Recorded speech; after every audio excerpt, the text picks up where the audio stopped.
Welcome to tonight's program, India and the Story of Blue, a part of the Discover India series.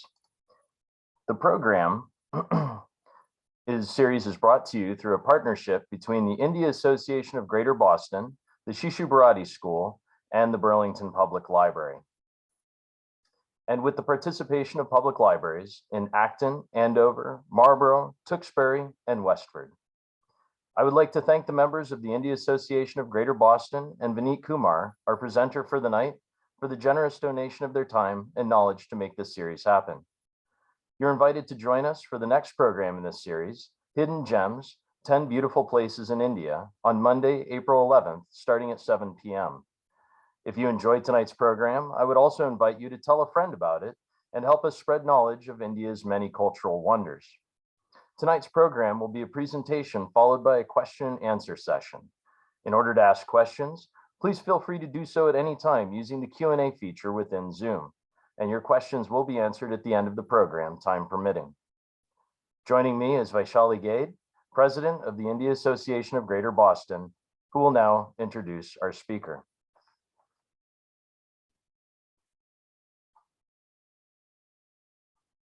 Thank you, Mike. Thank you so much. Hi, I'm Vaishali Gade. Good evening, all. A little about IAGB. IAGB is one of the oldest organizations in New England area for Indian Americans to foster social, cultural, and community presence in New England area. We always strive to unify this diverse culture of ours here in America.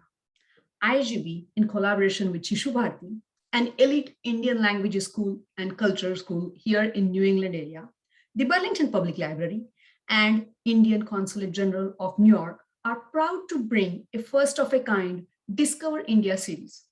Before I move forward to introduce this evening's speaker, I would like to express my immense gratitude to Shishu Bharati and my good friend Sheshi Shomapuram for all their help in making it happen, and also to Burlington Public Library and Michael Wick for making it available to many library patrons and to many other libraries, as well as helping us through many of the hurdles that we face through bringing this series on the Zoom webinar. Okay, now a little about Vineet Kumar, our presenter for tonight. Vineet Kumar lives in Lexington, and on Sunday mornings, you'll find him teaching Indian culture at Shishu Bharati. One of his hobbies is writing children's stories. He also enjoys volunteering for the community. Though he calls himself a curiosity geek, each one of my conversations with him has been interesting, more and more thought-provoking, and super engaging. I'm confident you will thoroughly enjoy this virtual journey to India to understand the story of Blue with Vineet Kumar. Vineetji, take it away.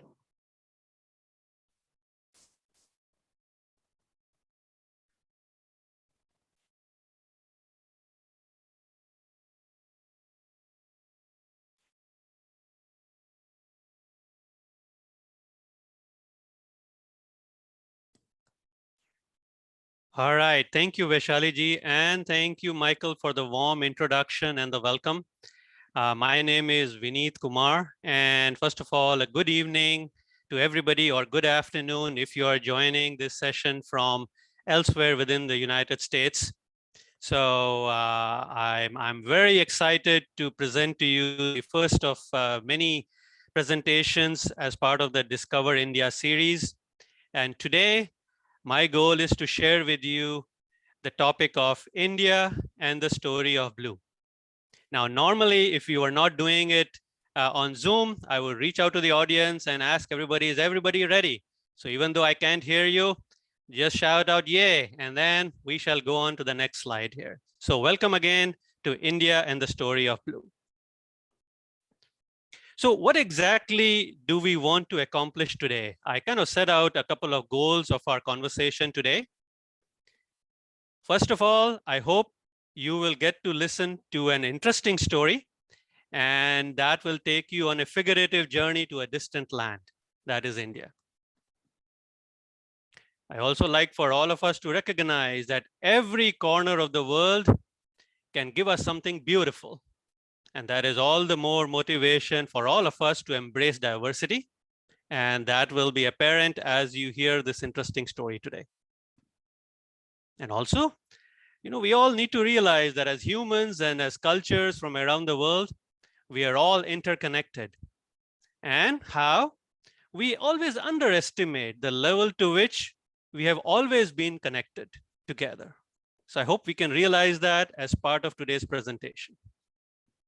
And lastly, have some fun and take away a couple of tidbits of information or something memorable that hopefully you will remember even 10 years from now. And if I can accomplish that, I would be very happy today. So let's get on with it. Since we're going to be talking about colors, I thought I would start by asking a little bit or telling you a little bit about my impression of what do we mean by colors. So we talk about red and green and pink and orange. What do we mean by colors? Well, colors is the magical thing that happens when light reflects from an object and enters your eye, and millions of nerve cells fire off and tell your brain that, hey, you're seeing something green or you're seeing something yellow. So it is something quite magical. And Sir Isaac Newton, he was a scientist. He was one of the first scientists who really wanted to study colors. And he spent many years doing that. And his curiosity was inspired by one of the most colorful objects in nature. So think about it. I'll give you a couple of seconds to think about. And what do you think is one of the most colorful objects in nature? Well, I'll tell you what it was. It was the rainbow. So he would look at the rainbow and he was mesmerized by it. He studied it. And he would frequently play with the prism. That's something in your science high school you would have seen. So he played around with the prism with normal light, and he found that within the normal light, he could find 7 different colors. That was very exciting to him. So if you remember your high school science, Newton's 7 major colors. So he actually listed these 7 colors, and your science teacher may have used the mnemonic VIBGYOR, VIBGYOR, as an easy way to remember the names of the 7 colors that Newton listed that he found within white light. So what were those? I'm listing them out here. They are violet, indigo, blue, green, yellow, orange, red. And these first letters of all these words, they are captured in the mnemonic VIBGYOR. And of course, you know these colors. Violet is the color that is similar to deep purple.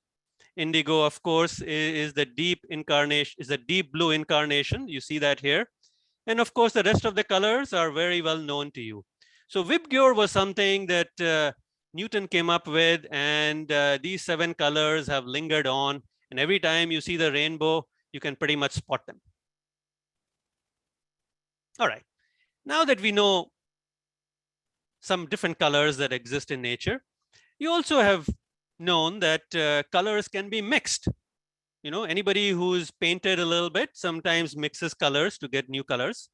And of course, light can also be mixed. So anytime you mix 2 colors, you can get something new.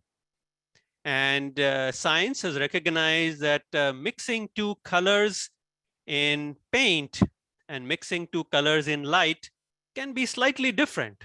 So when you mix 2 different paints, you may get something different, and that is because mixing paints has a different kind of science than mixing light.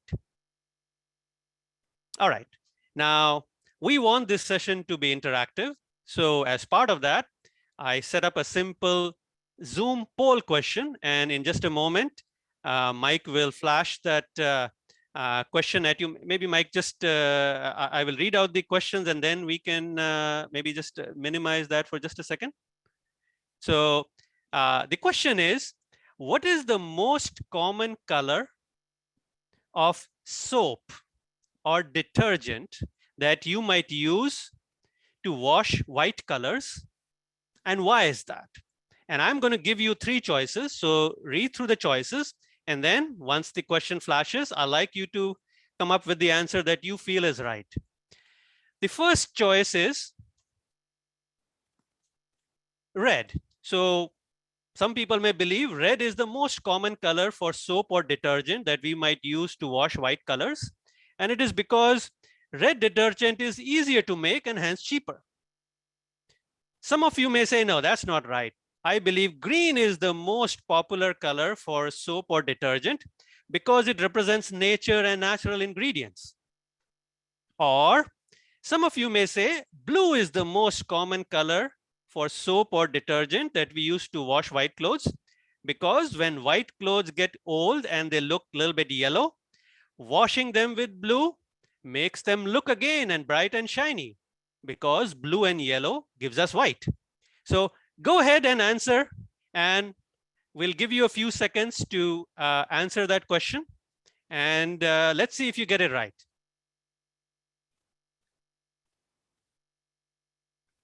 So Mike, please do monitor as our smart audience comes up with the right answers. Let's give them a few 10, 20 seconds so that they can answer in their answers, A, B, or C. And then we'll do a quick countdown. And let's do a quick countdown. So I'll count down from 10, 9, 8, 7, 6, 5, 4, 3, 2, 1, 0. So hopefully everybody's locked in their answers. And Mike, can you close the poll and see what everybody came up with? Oh, wow. Looks like 93% of people say it is blue. And that is the right answer. So I know our audience is very smart. That's exactly right. Blue is the most popular color because for detergents, because blue and yellow gives us white. And as white clothes get a little bit older, you wash them many times, they turn a little bit of yellow. And then when you mix blue with it, you get it bright white again. So awesome. So I know our audience is very smart today. Let's keep going. All right. So humans, we see color all around us. So you take a walk in the park, you go anywhere you like. For hundreds and thousands of years, we have seen all kinds of bright colors around us. For example, in the garden, you might see red and yellow. Those are very popular colors for flowers. You can see green leaves and plants. And of course, you can see the bright blue sky. So no matter which way you turn, there's all kinds of bright colors all around you in nature. And in fact, ancient people, they started to consider red, yellow, and blue as some of the primary colors because they were very common and popular. And also you can imagine when ancient humans, they walked around, they saw all these colors, they would inspire them. So if they saw something red, they would come home and they say, hey, I want some red in my life. Maybe I'll paint my house red. Or if they saw something yellow, they might come home and say, hey, I want to have a yellow colored tablecloth on my table. So colors have ways of inspiring our day-to-day lives. That makes sense. So let's take an example of this very same specific topic. And this has to do with clothing. So if I were to look at ancient clothing from many, many, many years ago, 1,000, 2,000 years ago, and while I never lived 2,000 years ago, I got some old pictures from the internet, and I'm going to show you a few pictures of people's clothing from, a couple of thousand years ago. So let's take a look. So here's one. Here's another one. Some more. Some kids' clothings. A knight. And some other garments. Now, take a moment to look at them very carefully. And I'm going to pose a question for you. What color amongst all of these seems to be missing? Now, you look around and it's quite clear that there's one color missing from all of this. Perhaps you guessed it right. It is blue. And now I want to ask the question, Why is that the case? Why is blue missing from all these colors? Let's take a look. So the story is, ancient humans found many sources and ways to make colors like red, yellow, green. And with these different colors, these pigments, these dyes that they could get of various colors, they would use them in their homes, excuse me, in their daily life for coloring, for painting their homes, even for makeup, or even designing colorful clothes. And these red, yellow, green pigments, they would get them from nature, from minerals, from rock, from various places. Except for thousands of years, blue color was missing in everyday human life. People could see blue all around them, but there was no blue in the lives of everybody because they couldn't find blue colored pigments everywhere. And just to kind of highlight how life would have been if you did not have any blue color in your life, think about it. You picked up a box of paint and many colors in there. You see all the colors, but no blue. You want to go and paint something blue in your home, there is no blue. You wanted to get a blue colored dress, sorry, you could have red, yellow, green, but no blue. And to make that even more conspicuous, I'm going to share an example below of something which has many colors and see what happens if you change the colors slightly. So what I'm showing here is a picture of a beautiful peacock. Peacocks are very common in India. If you go to certain gardens, you will see peacocks wandering around. And it's got all the colors. It's got green, it's got yellow, it's got red, it's got blue. Now imagine a painter, a master craftsman, wanted to paint this picture, and he had all the colors, but he had no blue. So let's take a look at a peacock who's lost its blue. This is how it would look like. So what do you think? Does this look as attractive as real life? Just to kind of show you side by side. What do you think? How would life be if suddenly blue were not available to you? I would say your life would not be as bright if there was no blue in your life. So, okay, that just highlights the conundrum, the challenges that people for hundreds and thousands of years had. They had all colors, but they had no blue. And then something wonderful happens. Some magic happens.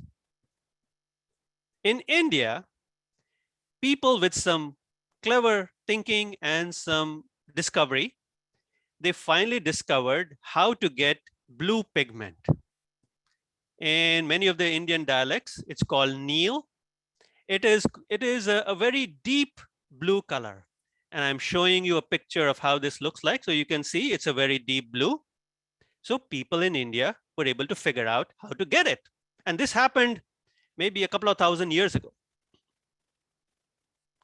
And I would say that even though people figured out, it was a carefully guarded secret. Even in India, only a very few people knew how to make this magical pigment powder that gives you this deep color. So they say maybe 2,000-3,000 years ago, when ancient Greeks, as traders, they visited India, they found this mysterious blue pigment. They took it back with them to Greece, and everybody in Europe, they loved the new color. And when everybody asked them, what is this color? What is this? The Greek traders started calling it Indicon. It means from India, or the color from India. Now the Indicon name stuck on for many hundreds of years, but eventually, as it got Latinized, people started calling it indigo. So whenever somebody would ask, what is this color? They would say it's indigo. It's the color from India. So now comes the interesting part. How on earth did the people of India make the indigo pigment? And to keep it interesting again, we're going to have a Zoom poll question number 2, and I will read out the question, and then Mike will share the Zoom poll, and then you can answer whichever answer that you feel is most appropriate. So the question is, how did the people of India, how did they make this indigo colored pigment or powder? So some might argue option A is maybe this pigment came from a blue colored soil that was found on the beaches of a very special lake. And that's how we got this color. Some might say, no, it actually comes from a tree called real indigo. And the third choice is, maybe it is mined from the deep caves, some special caves found in North India. So Mike, could you please activate the Zoom poll and let our audience figure out what is the right answer? So A is it comes from the blue colored soil found near a special lake. B is it comes from a special tree called real indigo. And third, it is mined from some special caves and the minerals from that are found in North India. So go ahead and fill out your, whichever option you feel is most appropriate. And remember, don't feel afraid. Whatever you feel comes to your mind. And we'll give you 10-15 seconds. And I'll maybe do a countdown here. So 12, 11, 10, 9, 8, 7, 6, 5, 4, 3. Lock in your answers. 2, 1, and 0. All right, Mike, let's see what the audience have to say. All right. So it looks like 68% of the audience, the largest by far of our audience, feels that it is mined from the caves in North India. All right. So let's close that and share what is the right answer. Well, the right answer is it actually comes from a tree, a special tree called real indigo. All right. Some of you got it right, but that's interesting. Yes, it's a little unusual. It does come from a special tree. All right, let's keep going.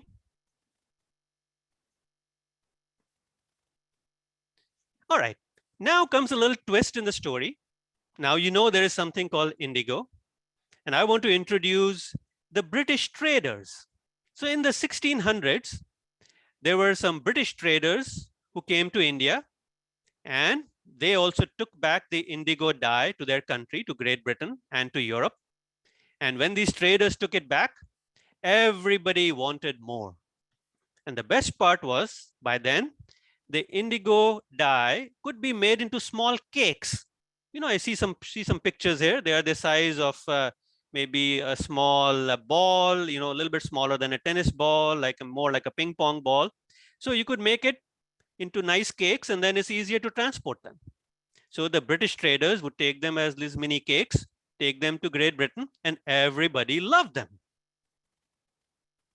In fact, they loved them so much that the British traders, they tried to take the indigo tree, small saplings of them, and they said, well, let's take it back to Europe and plant them there. This way, we don't have to come all the way to India and get it from here. But what do you think? Do you think the indigo tree really did very well in Europe? Well, the short answer is it really did not grow very well. And the reason was the climate of Europe is relatively cold or cooler than India. And as a result, the tree would grow there, but you wouldn't really get the pigment that was strong enough to do anything with it. So as a result, the British traders kept coming back to India, and they wanted more and more of this indigo dye, this pigment. And in fact, they started coming in such large numbers. And when they would come here, others would look for other things. The British traders, they wanted to buy as much indigo as they could find. In fact, indigo was often called as blue gold. And the value of 1 ounce of indigo was more than 1 ounce of gold. So you could imagine if you had a gold coin on one side and an indigo cake on the other, everybody would have to pick up the indigo cake or this piece of cake, this piece of indigo dye, because that would be more valuable than gold. So you can imagine it was quite remarkable. Now, times changed. Few years went by. In the 1700s, the British were ruling India. India was a colony of the Great British Empire. And the British, they quickly had been realizing the importance of indigo. And they also realized that indigo, when they used them in many ways that they wanted to, it had some special properties. So while of course they could make great clothing. So for example, you see this lady here wearing a nice indigo colored dress. That was certainly one of the reasons why the British traders and the British citizens, they loved the indigo that they could get from India. They also realized this indigo was not just a dye, not just a color. It was something special. So let's take a guess. And all of our audience is very bright. So if I were to give you some 2, 3, just some hints, this is not a poll, but just I want to give you some hints and ask you, which of these do you think might be true about the Indian indigo pigment? Let me see if you can spot the special properties of indigo. For example, it was the only color at that time that would not fade in the sun. So you would wear this color. So this lady could wear this dress and walk on the sun and the color would not fade. As you know, in those days, if you wore something colorful in the sun for too long, the colors might fade away. But indigo did not do that. Do you think that is the right answer? Or indigo was so powerful that it could color any fabric. So whether you had a cotton dress, a silk dress, a woolen dress or something else, it could dye or color just about anything. At that time, most other colors and pigments could only color cotton or only color silk, but indigo could do it for every kind of clothing.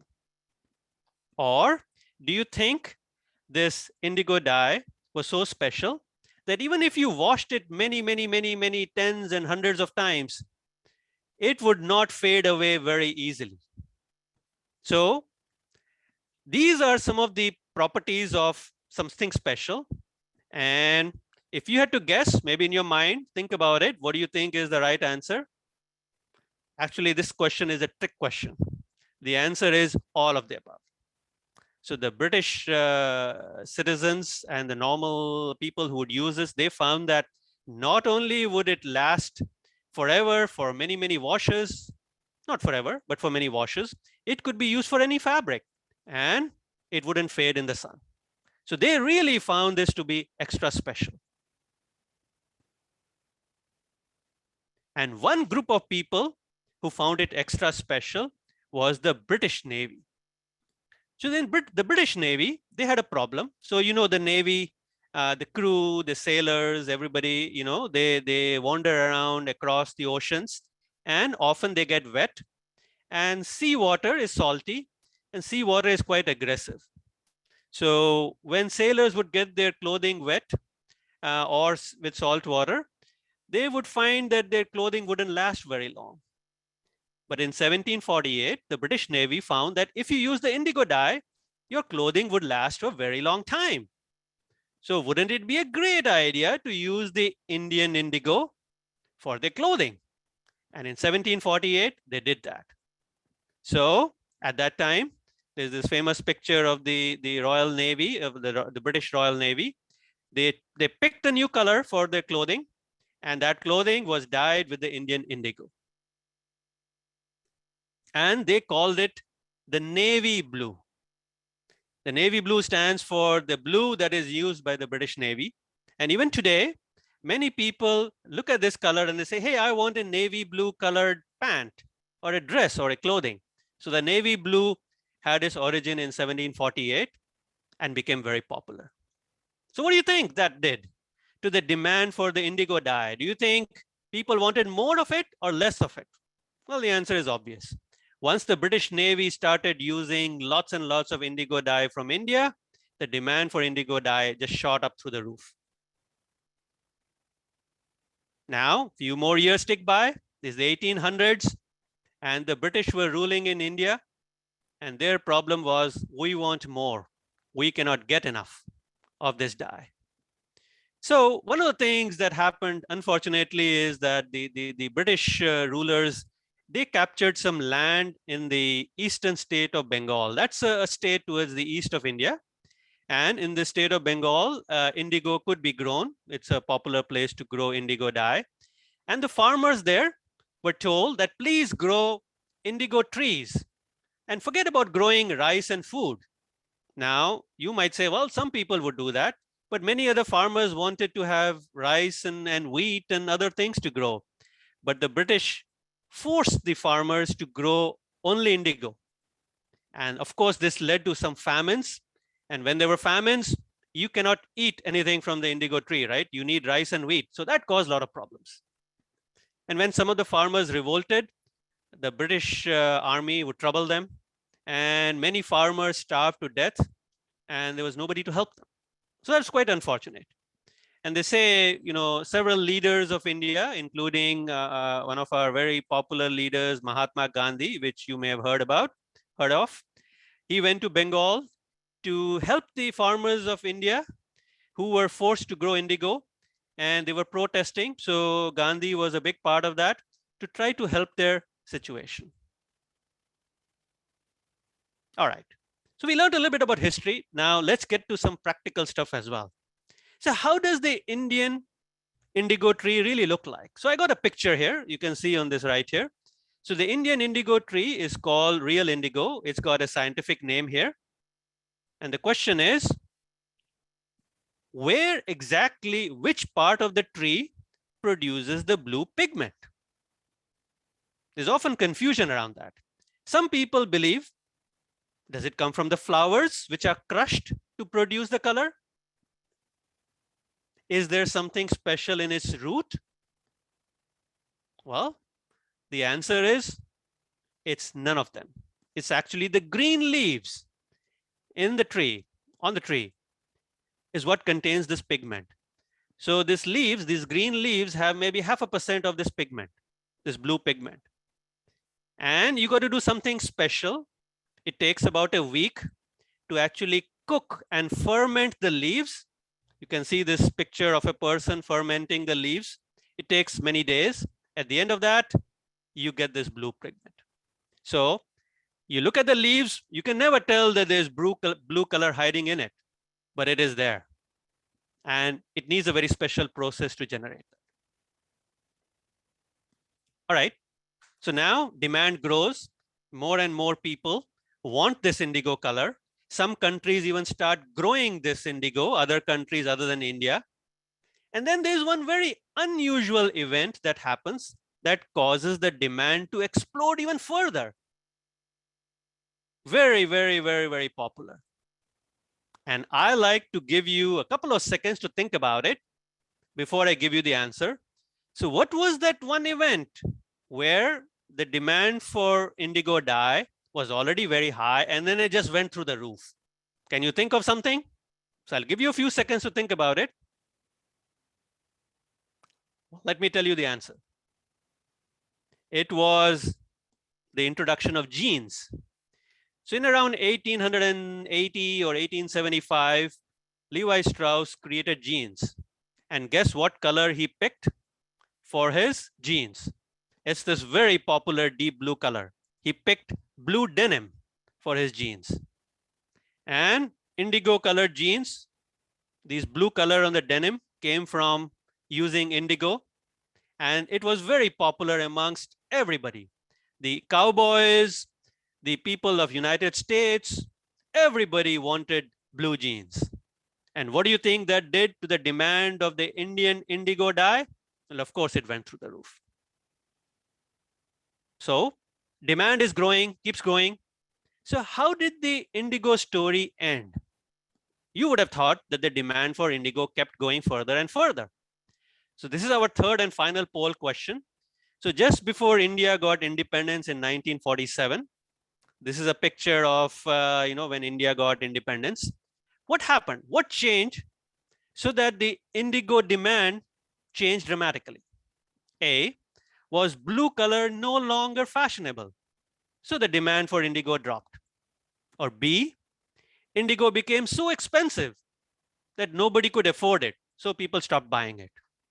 Or C, a German scientist discovered a way to make artificial indigo dye, which was just as good as natural indigo, so the demand for the Indian indigo reduced? So what do you think? So let's figure out. So Mike, do you want to populate the poll, please? So go ahead. So A is blue indigo was not fashionable, so people stopped buying it. Or it became too expensive. Or C, a German scientist discovered a way to make artificial indigo dye, which was just as good as the natural indigo.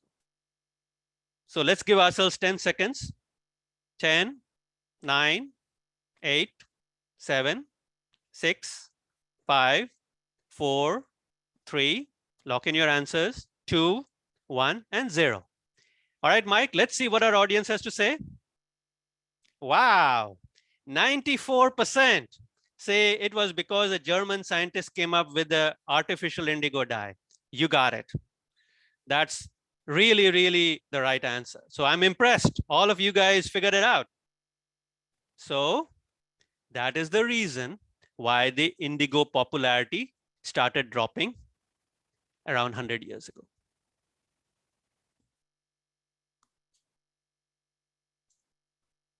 Now, fast forward to today, 2022, and you wanted some indigo dye. Could you get it? The answer is, of course, you could get it.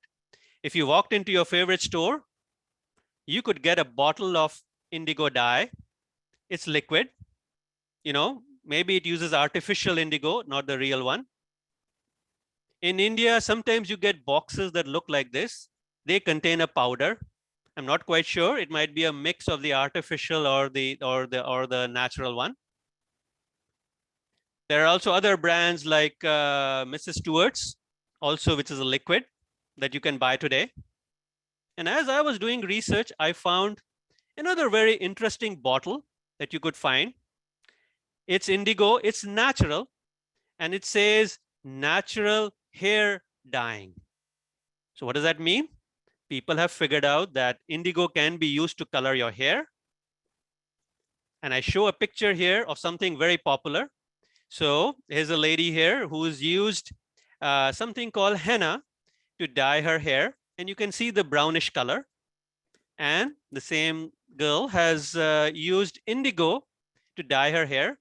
Now, her hair hasn't turned blue, but you can see it's turned a nice dark color. So indigo today is used heavily for people who want to dye their hair. But remember, indigo dye that you use to color your hair has always got to be the natural one. Do not use artificial dye, artificial indigo to dye your hair, otherwise your hair can get damaged. So one of the common uses of natural indigo even today is to dye your hair to get a dark color. So in summary, the story of indigo is very interesting. Indigo is a unique deep blue color that got its name from India. And in fact, Turkey and India are the only two countries to have a color named after it. India obviously is indigo, and Turkey has got the turquoise color that comes from Turkey. Indigo comes from green leaves of indigo trees. It needs a special recipe. And until 100 years ago, the Indian indigo was the best in the world and valued just like gold. And there was a high demand for it. And this was one of the main reasons why the British who were ruling India, they did not want to leave India because they felt they could make a lot of money by selling the Indian indigo. But today, artificial indigo is easier to get and cheaper and used by many people. And if you are wearing a blue pair of jeans or you have one in the closet, remember, it gets colored using indigo, but probably artificial indigo. And if you're using anything to dye your hair, remember, natural dye is better than the artificial one in one way, and that is if you want to dye your hair. So that is a short summary of what we covered today. And that brings us to the end of the talk. I hope you enjoyed India and the story of blue. I thank you very much for your attention, and I hope you got something useful out of it. Thank you. Well, thank you, Vineet. That was an excellent presentation. I learned quite a bit tonight. I really appreciate that. We do have a couple of questions. One of the questions was asking to see the indigo tree. I know that we saw the plant. I'm assuming it's a plant, not a tree. Is that correct? Yeah, it's like a bush come tree. I would say it's a pretty large sized bush, you could say, almost like a small tree. And I think there are a couple of different kinds, but it's a good healthy size. Interesting. And I think someone else was mentioning color combinations. So if anybody has any other questions, feel free to ask in the question and answer section here. Oh, here we go. We have another one. What about the Phoenician blue dye? Was that indigo? It could have been. I'm not quite familiar with that. It's possible. I must admit, that's not something I have really researched very well, but I'll look that up. Now, one other thing just to point out. So I brought this little bottle here. I don't know if people can see it. This is how the bottle of indigo dye looks like. I got it from a local store. But remember, if you ever use it, don't pour a whole lot of it. 1 drop. That's about all it takes. It's very, very, very strong. Excellent.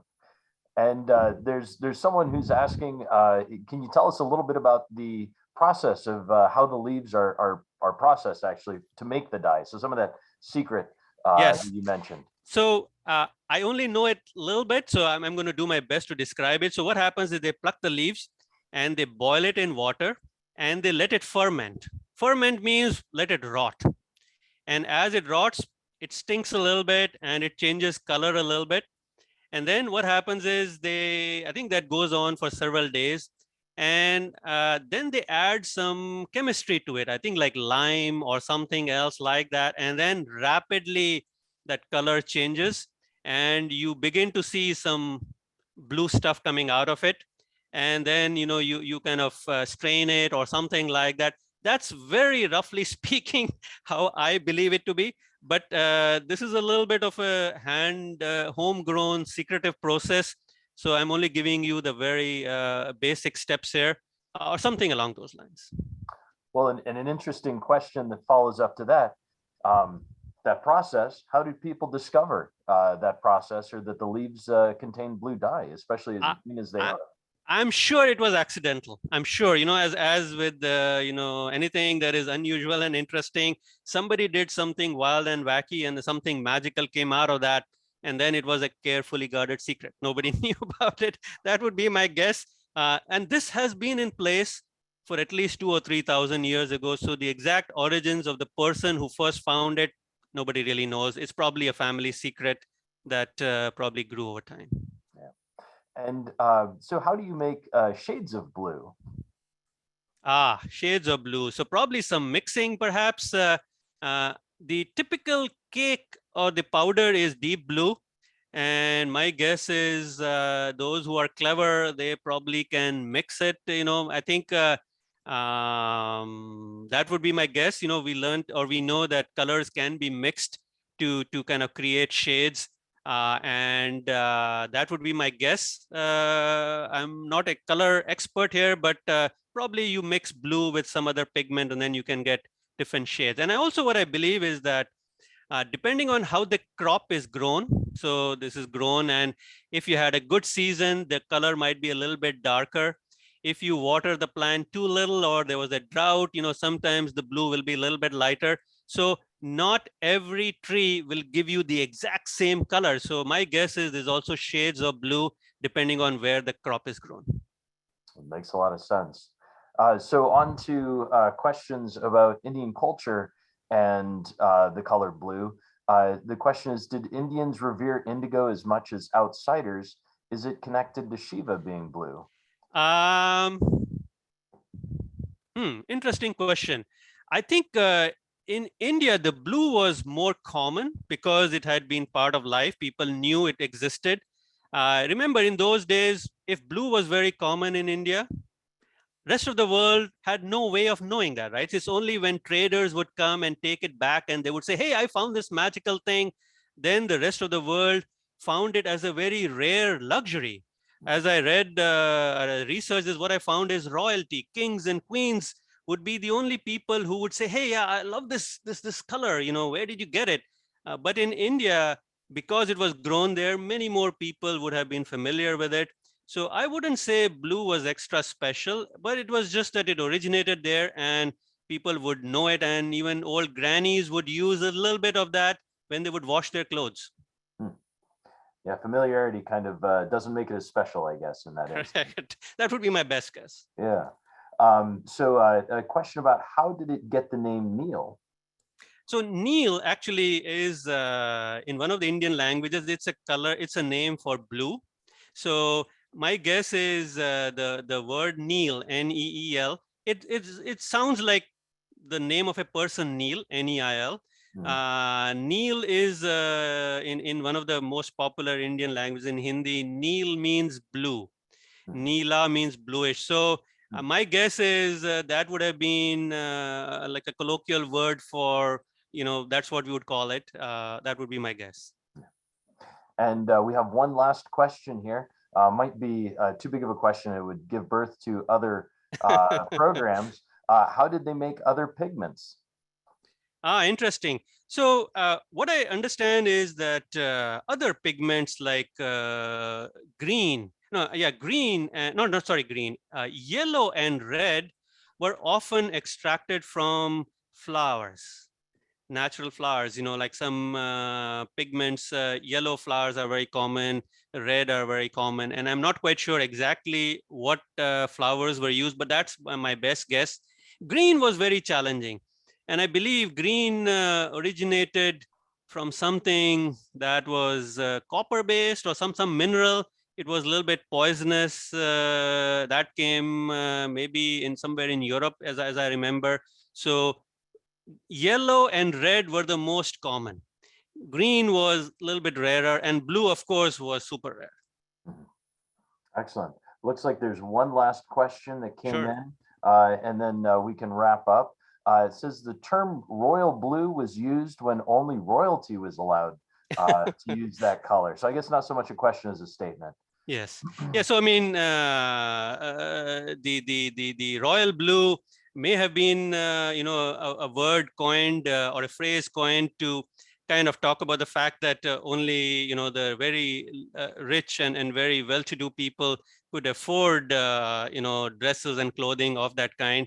But navy blue was something interesting that I found out. I actually until recently hadn't realized the origins of navy blue. But today, I know my kids, they go to a school, they're supposed to wear navy blue color for a certain occasion.